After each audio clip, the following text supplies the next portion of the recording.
नमस्कार मित्रांनो, आदामाई चॅनलमध्ये आपले सर्वांचं स्वागत आहे। जसे की आपल्या सर्वांना माहीतच आहे की विद्यार्थ्यांचे मानसिक आरोग्य हा जगभर चर्चेला जाणारा एक गंभीर विषय आहे। विद्यार्थ्यांची संपूर्ण शैक्षणिक कामगिरी ही त्यांच्या शारीरिक आणि मानसिक आरोग्यावर अवलंबून असते। मानसिक ताणाचा परिणाम हा केवळ त्यांच्या मानसिक आरोग्यावरच होत नाही, तर त्यांच्या संपूर्ण शैक्षणिक कामगिरीवर देखील होत असतो। याशिवाय तो संपूर्ण समाजावर देखील होत असतो, कारण आजचा विद्यार्थी हा उद्याचं भविष्य असतो। उद्याचा होणारा जबाबदार नागरिक असतो, शिक्षक असतो, अभियंता, डॉक्टर, परिचारिका अशा विविध भूमिकांमधून तो देशाचे भविष्य घडवित असतो। मागील वर्षापासून संपूर्ण जगभर कोरोनाचा कहर पसरला आहे आणि तो आटोक्यात येणे फार गरजेचे आहे। त्यासाठी लॉकडाऊन करणे हे देखील अनिवार्य आहे आणि या प्रक्रियेमध्ये समाजातील सर्वच घटकांना सहकार्य करणे देखील गरजेचे आहे। या पार्श्वभूमीवर संपूर्ण देशातील शैक्षणिक संस्था देखील बंद करण्यात आलेल्या आहेत। त्यामुळे शैक्षणिक स्पर्धा परीक्षा सतत पुढे ढकलण्यात येत आहे आणि आपले विद्यार्थी मित्र निश्चित तारीख केव्हा येणार याची वाट पाहत आहे। परंतु परीक्षेचे अनिश्चित वेळापत्रक आणि सतत पुढे ढकलणाऱ्या परीक्षा याचा परिणाम विद्यार्थ्यांच्या मानसिक आरोग्यावर होत आहे। बरेच विद्यार्थी निराश आणि वैफल्यग्रस्त देखील झालेले आहेत। नुकताच पुणे येथील एका आपल्या MPC विद्यार्थी मित्राने आत्महत्या केली आणि या प्रकरणाने संपूर्ण राज्यभर खळबळ उडून दिली आहे। या पार्श्वभूमीवर विद्यार्थ्यांमधील मानसिक तणावाची कारणे जाणून घेण्याचा हा छोटासा प्रयत्न। सर्वप्रथम विद्यार्थ्यांना मानसिक ताण का जाणवतो त्याचं सर्वात महत्त्वाचं कारण असे सांगता येईल की योग्य मार्गदर्शनाचा अभाव। स्पर्धा परीक्षेमध्ये मार्गदर्शनाला अनन्यसाधारण महत्त्व आहे हे तर आपल्याला माहीतच आहे। या दृष्टिकोनातून शालेय अभ्यासक्रमाकडे किंवा महाविद्यालयीन अभ्यासक्रमाकडे स्पर्धा परीक्षेच्या दृष्टिकोनातून बघणे अत्यंत आवश्यक आहे आणि त्यांची योग्य तयारी करून घेणे गरजेचे आहे। परंतु फार क्वचितच एखाद्या शाळेत किंवा महाविद्यालयामध्ये असा दृष्टिकोन दिसून येतो। त्याशिवाय सतत येणारे अपयश, योग्य मार्गदर्शन न मिळाल्यामुळे बरेच प्रयत्न करूनही विद्यार्थी मित्रांना परीक्षेत यश मिळत नाही आणि त्याचा परिणाम विद्यार्थी मित्र वैफल्यग्रस्त आणि निराश होतात। तिसरे महत्त्वाचे कारण नियोजनाचा अभाव। खरं तर वेळेचे नियोजन करणे हा कोणत्याही परीक्षेचा आत्मा आहे आणि तोच नसेल तर कोणत्याही परीक्षा किंवा कार्यामध्ये यश मिळणार नाही। परंतु बरेच विद्यार्थी वेळेचे नियोजन न करता केवळ परीक्षेची तारीख जवळ आल्यानंतर अभ्यासाला सुरुवात करतात आणि त्यामुळे संपूर्ण अभ्यासक्रम कव्हर न होता परीक्षा दिल्याने योग्य ते यश मिळू शकत नाही आणि यामुळे विद्यार्थ्यांमध्ये चिंता आणि नैराश्य निर्माण होते। अति अपेक्षा। प्रत्येक व्यक्तीला स्वतःबद्दलच्या अपेक्षा असतातच, शिवाय घरातील व्यक्ती, आईवडील, नातेवाईक यांच्या देखील विद्यार्थ्यांबद्दल अनेक अपेक्षा असतात आणि त्यामुळे आपण या अपेक्षा पूर्ण करू शकू की नाही ही मानसिक चिंता सतत विद्यार्थ्यांना भेडसावत असते आणि त्यामुळे एक प्रकारचा मानसिक ताण त्यांना जाणवत असतो। दुसरे महत्त्वाचे कारण म्हणजे वाढते वय आणि जबाबदारी। प्रत्येक व्यक्तीला कौटुंबिक जबाबदारी असते। स्पर्धा परीक्षेची तयारी करण्यासाठी किमान 4 ते 5 वर्ष निश्चितच लागतात। या काळात उत्पन्नाचे साधन नसते आणि अनेक प्रयत्न करूनही जर सतत अपयश असेल तर व्यक्ती वैफल्यग्रस्त होते। त्याचबरोबर आपल्याबरोबरचे मित्रमैत्रिणी स्थिरस्थावर झाले आणि आपण मात्र मागे पडलो ही भावनाच व्यक्तीमध्ये न्यूनगंड निर्माण करीत असते। अति आत्मविश्वास। बरेच विद्यार्थी आपले शैक्षणिक प्रगतीच्या आधारावरती स्पर्धा परीक्षेच्या क्षेत्रामध्ये येतात, परंतु स्पर्धा परीक्षेचा अभ्यासक्रम आणि शैक्षणिक किंवा महाविद्यालयीन अभ्यासक्रम यामध्ये बरीच तफावत असते आणि हीच तफावत विद्यार्थी लक्षात न घेता परीक्षा देत असतात आणि त्यामुळे यश मिळत नाही आणि विद्यार्थ्यांना हे अपयश सहन होत नाही। परिणामी त्यांच्यामध्ये चिंता आणि नैराश्य निर्माण होत असते। त्याचबरोबर आर्थिक कारणे. MPC किंवा UPC या परीक्षेची तयारी करण्यासाठी बरेच विद्यार्थी मित्र पुणे, मुंबई, औरंगाबाद या ठिकाणी जात असतात. या ठिकाणी राहण्याचा खर्च, जेवणाचा खर्च, पुस्तकांचा खर्च असा बराच खर्च विद्यार्थ्यांना करावा लागतो. परंतु उत्पन्नाचे साधन नसल्यामुळे विद्यार्थ्यांना बरीच ओढाताण करावी लागत असते. सामाजिक दबाव.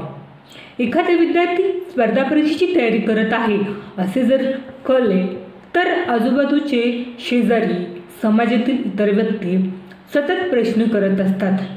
स्वतः काही करू न करो, परंतु विद्यार्थी मित्राचे मात्र भविष्याची त्यांना काळजी असते.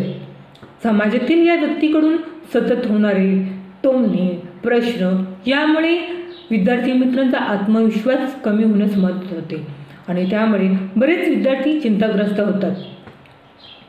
असुरक्षितता.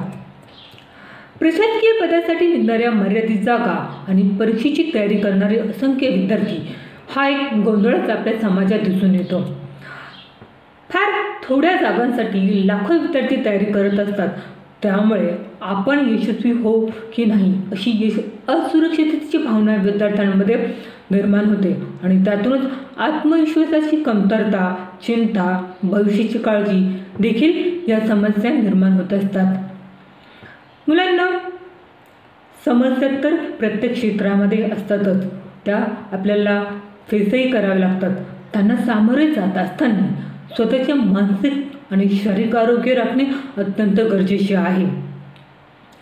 मान्य आहे, दैनंदिन जीवनामध्ये उच्च कोटीची स्पर्धा आहे, परंतु ही स्पर्धा असली तरी आपल्याला ती फेस करावी लागणार आहे आणि त्यामुळेच काही गोष्टी लक्षात घेतल्या तर तुम्ही तुमचे मानसिक आरोग्य निश्चित राखू शकतात. सर्वप्रथम म्हणजे संयम ठेवा. स्पर्धा परीक्षा जसे की MPC, UPC या प्रदीर्घ काळ चालणाऱ्या परीक्षा आहे. या परीक्षांचा अभ्यासक्रम विस्तृत आणि सखोल स्वरूपाचा आहे. विषयाची परिपूर्ण तयारी करण्यासाठी बराच कालावधी लागतो आणि त्यामुळे पहिल्या प्रयत्नात यश मिळेलच असे नाही, हे लक्षात घ्या आणि त्या दृष्टीने स्वतःवर संयम ठेवण्याचा प्रयत्न करा. दुसरे महत्त्वाचे म्हणजे नियोजन करा. रोजच्या अभ्यासाचे नियोजन करणे आवश्यक आहे, जेणेकरून रोज तुम्ही कोणत्या विषयाचे वाचन करणार आहात, कोणत्या वेळेस करणार आहात आणि कोणत्या ठिकाणी करणार आहात हे जर तुम्ही निश्चित केले तर तुम्हाला अभ्यास करणे सुसह्य होईल. शिवाय रोजच्या वाचनाची सवय देखील लावून घेणे आवश्यक आहे. स्वतःची क्षमता ओळखा. प्रशासकीय अधिकारी होणे हे स्वप्न बघणे अत्यंत चांगले आहे, त्या दृष्टीने अभ्यास करणेही तितकेच महत्त्वाचे आहे. परंतु प्रत्येक विद्यार्थ्याची योग्यता आणि शारीरिक क्षमता असेलच असे नाही. म्हणून मित्रांनो, सुरुवातीलाच स्वतःची क्षमता ओळखा आणि त्या दृष्टीने आपले उद्दिष्ट निश्चित करा. आर्थिक स्थैर्य. बरेच विद्यार्थी मित्र हे पदवी शिक्षण घेतल्यानंतर या क्षेत्रामध्ये येत असतात. त्यामुळे एक लक्षात घ्या, हा अभ्यासक्रम आणि परीक्षेची तयारी प्रदीर्घ काळ चालणार आहे.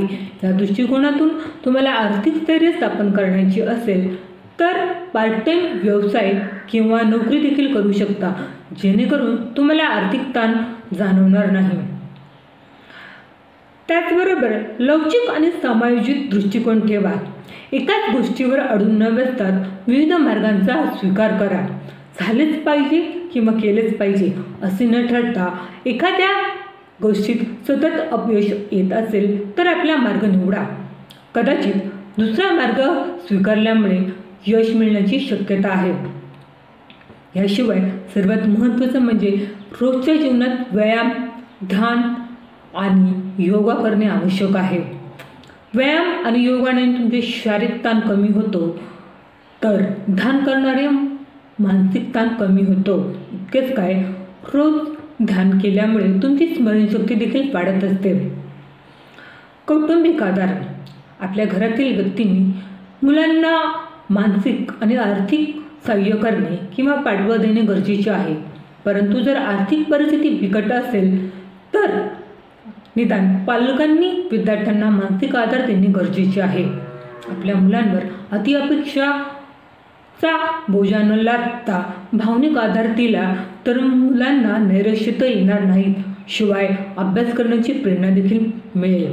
आणि लक्षात घ्या पालक मित्रांनो की स्पर्धा परीक्षा आणि महाविद्यालयीन परीक्षा यामध्ये बरीच तफावत आहे. त्यामुळे स्पर्धा परीक्षेची तयारी करण्यासाठी काही कालावधी तर लागणारच आहे. या दृष्टिकोनातून तुम्ही तुमचा सकारात्मक दृष्टिकोन मुलांच्या प्रती ठेवा, जेणेकरून मुले आत्मविश्वासाने स्पर्धा परीक्षेला सामोरे जाऊ शकतात. विद्यार्थी मित्रांनो, स्वप्ने बघणे निश्चितच चांगले आहे आणि त्या दृष्टीने प्रयत्न करणे देखीलही चांगले आहे. परंतु स्पर्धा परीक्षेमध्ये यश मिळत नसेल तर नैराश्यग्रस्त वैफल्यग्रस्त होऊन स्वतःचे जीवन संपविणे हे चुकीचे आहे. कोणत्याही समस्येचे उत्तर आत्महत्या हे नक्कीच नसेल. जीवनात विविध स्पर्धा परीक्षांना सामोरे जात असताना स्वतःच्या जीवनाची देखील स्पर्धा करा आणि या स्पर्धेमध्ये स्वतःचे शारीरिक आणि मानसिक आरोग्य टिकून ठेवा. एक गोष्ट लक्षात घ्या, स्पर्धा परीक्षा हा तुमचा करिअर निवडीचा पहिला पर्याय असू शकतो, परंतु शेवटचा नक्कीच नाही. विविध मार्ग शोधा, कदाचित दुसऱ्या मार्गाने तुम्हाला यश मिळू शकते. फक्त स्वतःबद्दलचा आत्मविश्वास आणि दृष्टिकोन बाळगा, यश नक्कीच तुमची वाट बघत असेल. धन्यवाद.